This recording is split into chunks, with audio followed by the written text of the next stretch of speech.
نداشته باش چجوری پولدار میشی، چجوری میاد، چجوری همه چیز برات اوکی میشه.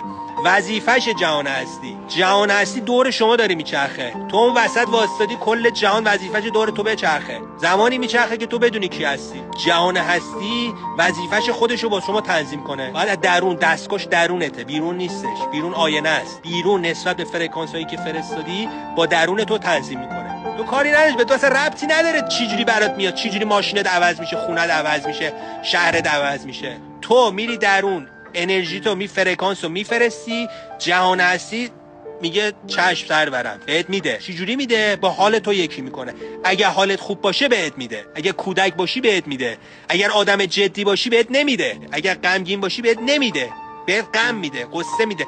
کاری نداره تو حالا مثلا عزیزتو از دست دادی پارسال 6 ماه پیش، هنوز عزاداری داری میکنی براش، کاری نداره چی شده، حالتو نگاه میکنه، میگه حالت خوبه، این بندم حالش خوبه، تو داری فرماندهی دیگه، بهت میده. یه شرایطی رو برات پیش میاره، حالتو خوب میکنه. در لحظه حال باشید، فقط الان وجود داره، نه گذشته وجود داره نه آینده، فقط الان وجود داره.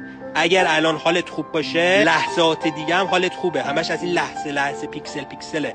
الان خوبی، یه دقیقه دیگه خوبی. همین الانا میشه زندگی شما. اگر الان بد باشی، الان بعدم بدی، الان بعدم بدی، همینجوری بد میری بالا.